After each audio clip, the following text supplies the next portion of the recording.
£15,400. That is the size of the refund one elderly woman received from her local council after her daughter applied for a single discount that had been available the entire time her mother was paying the full bill. £15,400 of council tax that should never have been charged in the first place, paid back in a single lump sum, with her future bills reduced to zero. Her mother had dementia. She lived alone. She had been receiving attendance allowance for years. Under the law, she had been entitled to a complete exemption from council tax from the moment her condition was diagnosed. Nobody told her. Nobody told her daughter. The council did not write to her. The GP did not mention it. The benefit office did not flag it. She simply kept paying, month after month, year after year, until someone in the family happened to read about it on a consumer website and decided to check. She is not unusual. She is typical. Across the United Kingdom right now, millions of pensioner households are paying council tax at a rate they do not need to pay. Some are paying the full amount when they should be paying 75%. Some are paying 75% when they should be paying nothing at all. Some are paying at a band that is one level higher than it should be because their home has been adapted for a disability and nobody ever told them that the adaptation qualifies them for a reduction. And some are paying the entire bill, every penny, when pension credit would wipe it out completely. Except they have never claimed pension credit because they did not realize they were eligible. I'm Elliot.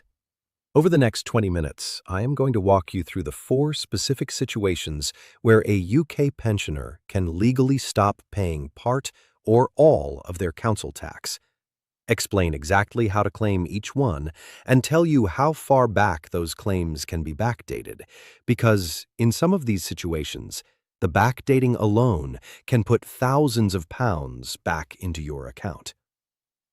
None of this requires a solicitor.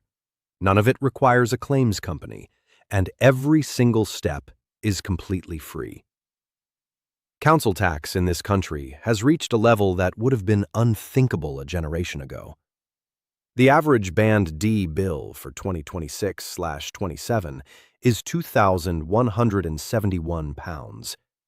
In some parts of England, it is well above that. For a pensioner on a fixed income, that is one of the largest single bills they will pay all year, often second only to energy. And yet, council tax is also the bill that most pensioners pay without ever questioning. Because unlike the gas bill or the phone bill, there is no comparison website, no switching service, and no obvious way to challenge what you are being charged. The bill arrives, you pay it. You assume the amount is correct because the council is the one sending it, and councils do not make mistakes. Councils make mistakes constantly. Not deliberate mistakes, administrative ones. They do not know who is living in your house unless you tell them. They do not know that your spouse has died unless you notify them. They do not know that your husband has dementia unless someone applies for the relevant discount. They do not know that your income is low enough to qualify for a reduction unless you submit a claim. The council tax system is not a system that checks your circumstances and gives you the right bill. It is a system that charges you the maximum amount and waits for you to prove you should be paying less. And if you never prove it, you pay the maximum for the rest of your life. This is the most common discount in the entire council tax system, and it is also the one that catches the most pensioners who should be paying less but are not. If you are the only adult living in your home, you are entitled to a 25% reduction on your council tax bill. On the average Band D bill of £2,171, that is a saving of around £543 a year, every year, for as long as you live alone. The discount exists because council tax is partly based on the assumption that at least 2 adults are living in a property. If only 1 adult lives there, the bill is reduced to reflect that. It is not a benefit. It is not means tested. It has nothing to do with your income or your savings. If you are the sole adult resident, you qualify, regardless of how much money you have. And yet, an extraordinary number of pensioners who live alone are paying the full bill because the discount was never applied, or because their circumstances changed and they never told the council. The most common version of this story is heartbreakingly simple. A married couple lives in a house for 30 years, paying the full council tax between them. One of them dies. The surviving spouse, in the blur of grief and paperwork that follows a bereavement, does not think to contact the council about the tax bill. Months pass, then years. The bill keeps arriving at the full rate, and the surviving partner keeps paying it because in their mind it is just the council tax, the same bill they have always paid, the same number, the same direct debit. If that is you, or if that is someone you know, contact the council this week and tell them you are living alone. The discount should be applied from the date your circumstances changed, which means if your spouse died 3 years ago and you have been paying the full rate ever since, you may be entitled to a refund covering the difference for the entire period. Some councils apply this automatically when a death is registered. Many do not, and even the ones that do sometimes miss cases when the notification does not reach the right department. The same applies if your adult children have moved out, if a lodger has left, or if any other change means you are now the only person over 18 in the property. One phone call, one conversation, 25% off your bill from the date you became the sole occupant. This is the discount that produces the largest refunds, the most dramatic changes to a household's finances, and the most anger when families discover how long they have been overpaying. It is also the most underused council tax discount in the entire system. Under council tax law, a person who is classified as severely mentally impaired is completely disregarded for council tax purposes. That means the council treats them as though they do not live in the property at all. The legal definition of severe mental impairment is a severe impairment of intelligence and social functioning which appears to be permanent. In practice, this covers dementia in all its forms, Alzheimer's disease, Parkinson's disease, where it has caused cognitive decline, the lasting effects of a severe stroke, serious brain injury, severe learning difficulties, and a number of other conditions. To qualify, 2 things must be in place. The first is a certificate from a registered medical practitioner, usually the GP, confirming that the person meets the definition.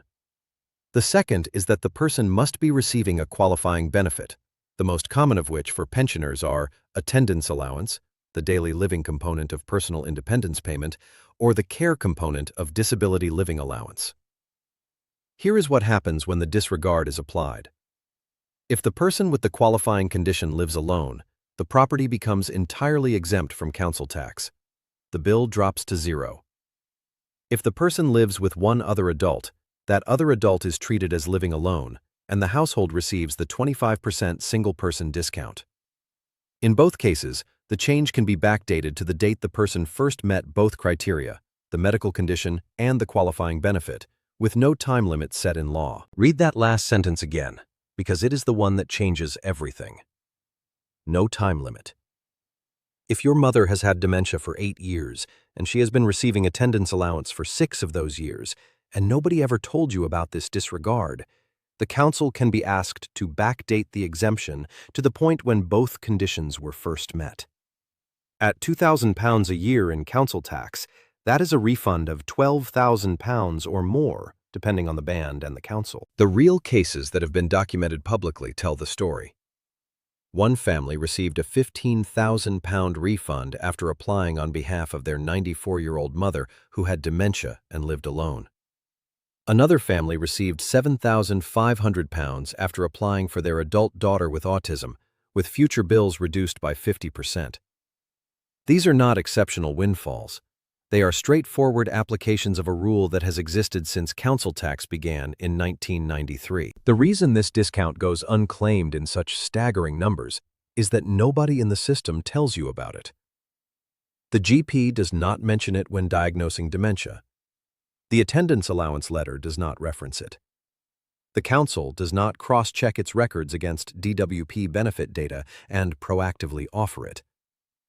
The information sits on council websites, usually buried several pages deep, in language that is difficult for a non-specialist to follow. And the people most affected, The elderly people living with these conditions are, by definition, the people least equipped to navigate the system and find it for themselves. If you have a family member with dementia, Alzheimer's, Parkinson's, a severe stroke, a serious brain injury, or any other condition that has caused permanent cognitive impairment, and that person is receiving attendance allowance, PIP, or DLA, contact the council today and ask for the Severe Mental Impairment Disregard Application Form. Take the form to the GP, get it signed, and submit it. Ask the council specifically to backdate the discount to the earliest date the person qualified. If the council tries to limit the backdating, challenge it, because the law does not set a time limit. Council tax reduction is a local scheme run by every council in England, Scotland, and Wales that can reduce your council tax bill by up to 100%, depending on your income and your circumstances. For pensioners, the schemes are more generous than for working-age claimants because the government sets a minimum standard of protection for pension-age applicants that councils are legally required to follow.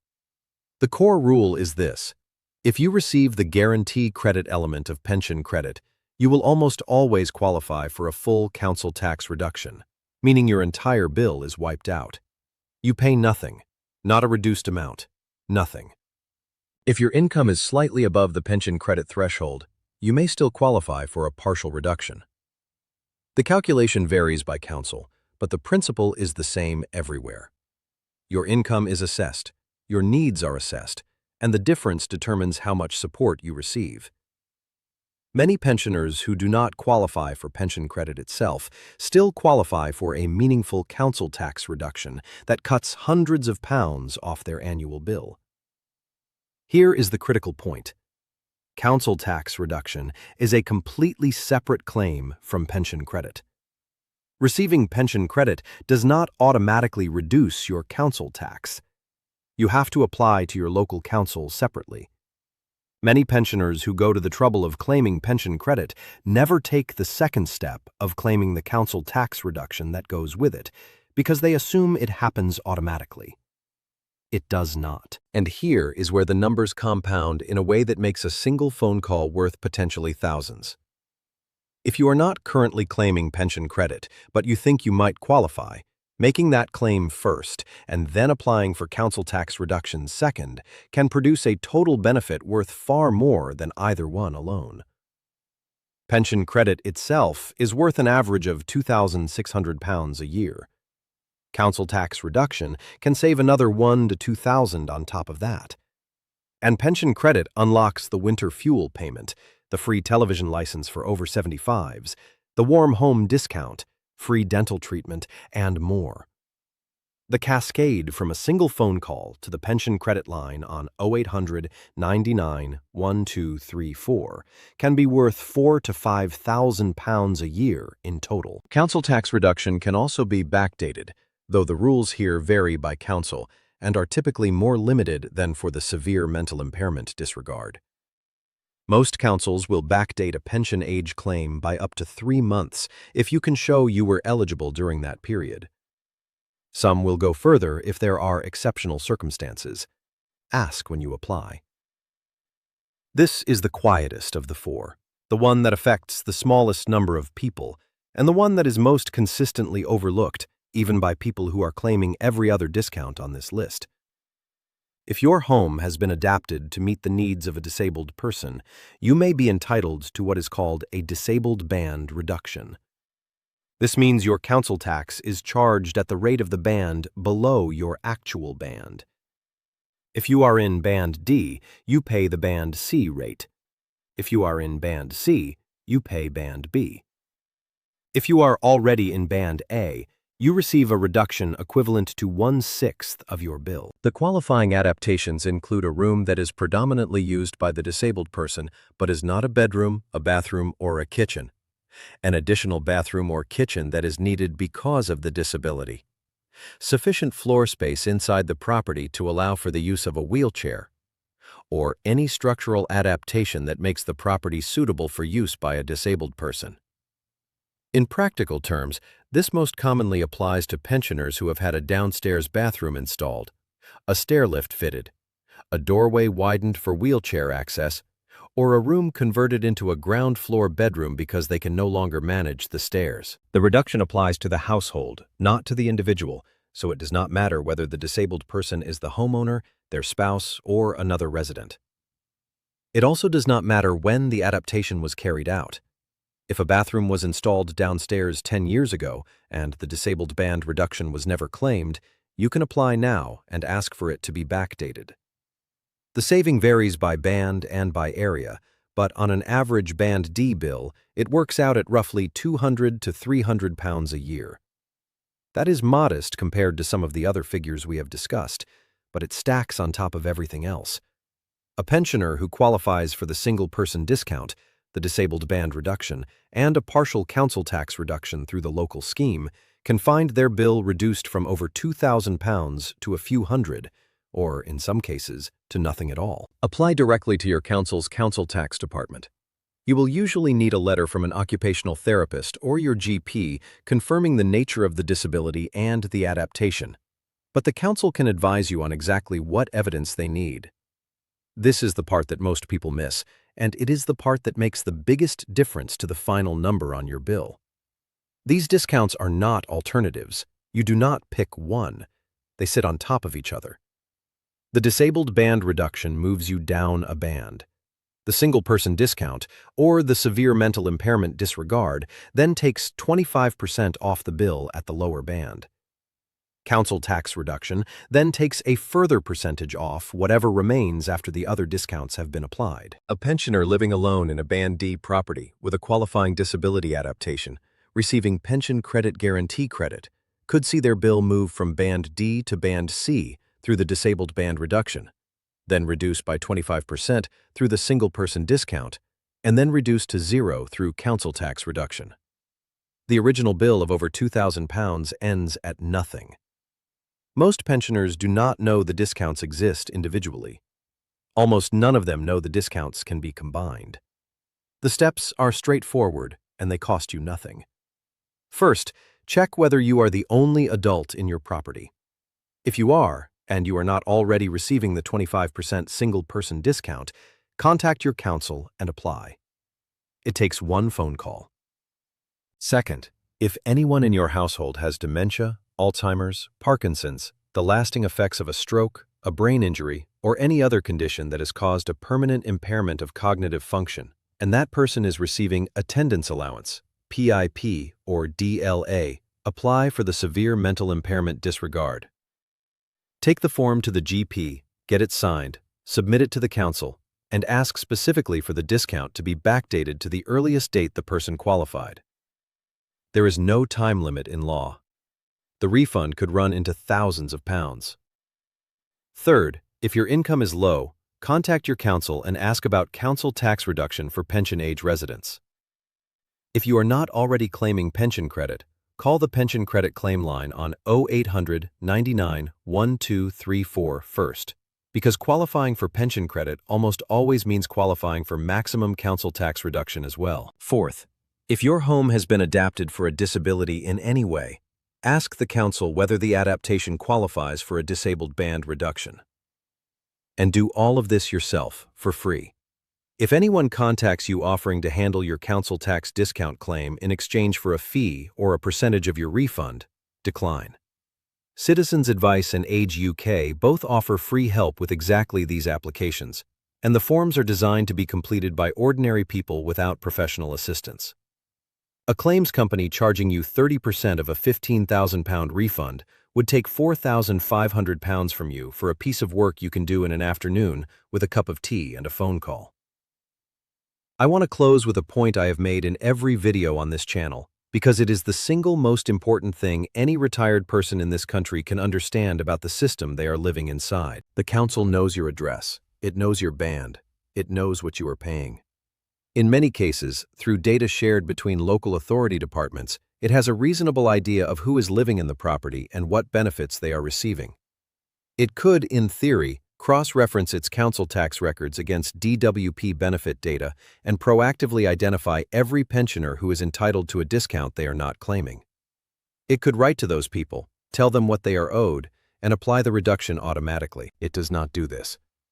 Not because it is forbidden from doing so, not because the technology does not exist. It does not do this because the system is designed around the assumption that you, the resident, will come to it. You will find out about the discount. You will understand the rules. You will fill in the form. You will provide the evidence, and you will submit the claim. If you do not, the full bill continues, month after month, year after year, and the money stays with the council.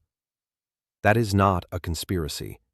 It is just how local government works, and once you accept that it works this way, you stop waiting for someone to help you and you start helping yourself, which is exactly what this video is for. If you have a parent, a neighbor, or a friend over 60 who is paying council tax at the full rate, and you have any reason to think they might qualify for one of the 4 discounts we have just discussed, please share this video with them or sit down with them and go through it.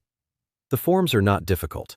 The phone calls are not frightening, and the money in some of these cases is genuinely life-changing. I'm Elliot. I sit down with the ordinary rules that decide how much you are charged to live in your own home, and I explain them in plain English so that retired people can stop paying bills they were never supposed to pay. Check the discounts, make the calls, and keep your money where it belongs. I'll see you in the next video.